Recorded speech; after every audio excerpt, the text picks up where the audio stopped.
Et une semaine après, tous ceux qui étaient avec moi, à commencer par Zagazaga et autres, les Watao que vous connaissez, les shérifs, tout ça, ont été arrêtés. C'est-à-dire toute la brigade spéciale qui assurait sa sécurité, il les a fait arrêter. On les a mis à la poudrière. Je ne vais pas prendre trop le temps pour vous expliquer ça. Donc voilà comment ça s'est passé. Et après, quand ça s'est passé comme ça, j'ai eu le général au téléphone. J'ai dit, mon général, qu'est-ce qui se passe? D'une affectation, d'une protection, c'est une affectation. Il n'y a pas de problème. Mais qu'est-ce que mes collaborateurs, mes compagnons qui vous ont permis d'être au pouvoir ont fait pour se retrouver en prison? Oui, B, vous voulez me tuer? Oh, j'ai eu l'information, la certitude que vous voulez me tuer. J'ai dit, mon général, si on voulait vous tuer, il y a longtemps on l'aurait fait. Je pense que ce n'est pas la solution de mettre ces jeunes-là en prison. Démontrer au peuple que vous êtes un idole de la paix, parce que c'est ce que vous dites, que vous êtes un des produits purs du feu Boigny. Donc, démontrer par des preuves, en libérant ces jeunes pour dire, vraiment je voulais obtenir la libération de mes compagnons. J'ai dit libérer ces jeunes et démontrer au peuple que ces jeunes voulaient vous tuer, mais vous, comme vous croyez en Dieu, vous les libérez et vous les laissez avec leur conscience. Il me dit oui, j'ai compris. Le lendemain, on m'appelle, me dit, ton adjoint la grenade, Gueye a donné instruction, il a été tué en prison. Donc, il a commencé à les liquider un à un en prison. J'ai pris mon téléphone, j'ai appelé le général, il a dit mon général, mais vous oubliez vite, vous venez de tuer la grenade, mais sachez que vous allez tous nous tuer. À partir de cet instant, moi je te déclare la guerre. Je ne suis plus attaché militaire au Canada et considérez-moi comme votre adversaire. Voilà comment le général et moi, nous sommes séparés. Donc j'ai rendu ma démission officiellement. Mais dites-moi, il y a combien de généraux en Côte d'Ivoire ici qui vont abandonner un poste juteux au Canada, attaché de défense pour des frères qui sont en prison? Dites-moi. Combien? Malgré que le pays était en sang là, aucun n'a démissionné pour se mettre du côté du peuple. Aucun. Même s'ils fuient leur bataillon, ils vont se cacher. Au lieu de se mettre du côté des jeunes civils volontaires, quelques militaires, au lieu de venir les soutenir, leur apporter leur expérience, ils ne le font pas. Ils sont tous allés se grouper derrière le pauvre monsieur à l'hôtel là-bas et ils laissent le peuple à la merci des mercenaires et des terroristes. Seuls les enfants, seuls. C'est ça qui est la vérité. Alors moi je démissionne de ce poste juteux où je n'avais pas moins de 4 millions par mois. C'est-à-dire tout est pris en charge. Mais j'ai laissé tomber ça. Je ne comptais sur rien. Je suis un fils de pauvre. Mes parents n'ont jamais été des grands fonctionnaires. Mais j'ai laissé tomber. Et je suis rentré en France. De la France, je suis allé au Burkina. Et c'est à partir du Burkina que j'ai commencé à appeler mes amis.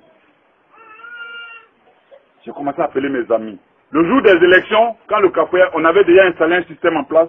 Quand il y a eu cafouillère, nos amis sont allés attaquer la poudrière pour faire libérer les Ouattara et autres qui étaient en prison. Nous les avons fait libérer. Et on les a évadés. Je m'étais arrangé pour les faire tous monter à mes côtés à Ouaga. Pendant ce temps, Soro Guillaume, parce qu'il faut dire la vérité aux gens.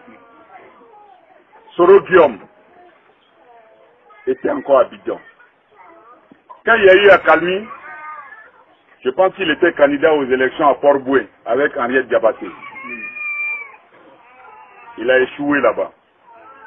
2 fois, mes gens ont commencé à venir. Blaise m'a permis de recueillir mes éléments qui étaient dans des situations clandestines à Abidjan. Donc, on a pu les faire sortir un à un. Thiopodier, Adams, Watao, Zagazaga, plein d'autres.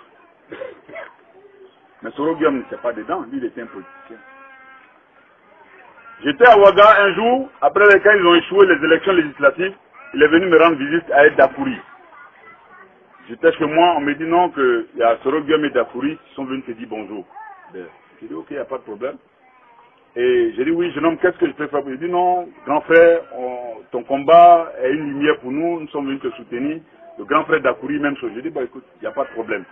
Nous sommes restés 48 heures après, ils sont repartis. Une deuxième fois, Soro Guillaume est venu me voir. Il dit, il est venu me saluer. Il dit, ok, c'est gentil. Il est reparti. Et nous avons lancé une opération en 2001 pour renverser le général Laurent Gbagbo. Malheureusement, ça n'a pas marché. Et Soroguem est passé à Paris et j'étais là un jour, j'ai reçu un coup de fil. Il me dit qu'il était allé s'inscrire à Paris 8. Paris 8, c'est une université de Paris. Malheureusement, il n'a pas pu s'inscrire. Il dit vraiment c'est dur pour lui. Qu'est-ce que je peux faire pour lui? J'ai dit bon, présentement, je ne suis qu'entouré que des militaires. Et les journalistes ne cessent pas de m'appeler à tout instant voulant discuter avec moi. Moi, je n'ai pas ce temps. Je m'organise à voir ce qu'on peut faire. Donc viens, toi tu vas t'occuper des journalistes. C'est comme ça que j'ai fait venir Soroguem à côté de moi, comme porte-parole. Tu t'occupes des journalistes. Et c'est de là est née toute cette histoire. Nous avons monté le 19 septembre. J'ai préparé mes hommes pendant près de 6 mois. Nous avons fait 2 ans et demi à Ouaga. Mais pour lancer le 19 septembre, nous sommes retirés en brousse. Préparer mes hommes pendant près de 6 mois. On a tout calé. Le jour où je faisais partie de mes hommes sur le terrain, un ami m'a aidé financièrement. Je veux préciser quelque chose. Je n'ai jamais reçu 5 francs d'un homme politique. Pendant mes 3 ans au Burkina Faso, je vous dis sincèrement, devant Dieu, je n'ai pas reçu 5 francs d'un homme politique de Côte d'Ivoire. Donc je ne dis pas de nom. Je dis bien de Côte d'Ivoire.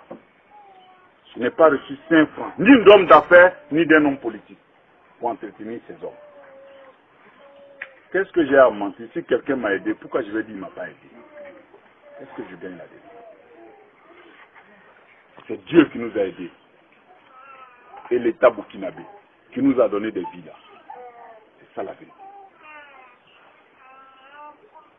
Après la formation, un ami libanais m'a envoyé 60 millions de francs CFA. J'ai fait des enveloppes. L'intendant était celui qu'on appelle Gaussou. Il est avec la rébellion de Diagao, le com-zone de Bundiali. J'ai dit, fais des enveloppes de 300 000. J'ai fait des enveloppes de 300 000 pour tous les éléments qui devaient rentrer. Je les avais découpés en 3 groupes. Parce qu'il devait y avoir 3 attaques simultanées. Abidjan, Bouaké, Korogo. Et chaque chef de groupe, Abidjan, c'était Kobo. À Bouaké, c'était Zagazaga. Et à Korogo, c'était Messamba. Voilà comment étaient constitués les groupes. Et chaque élément avait 300 000 en poche comme commission. Et je leur ai dit, c'est 300 000. C'est pour vous permettre de manger sur le terrain. Ne volez pas, ne pillez pas. On ne va pas contre le peuple. On va contre un système. Et même ce système, c'est nos frères. Si vous faites 2 prisonniers, reconnaissez leurs droits. Il ne faut pas les humilier. Amenez-les à les retourner contre le système.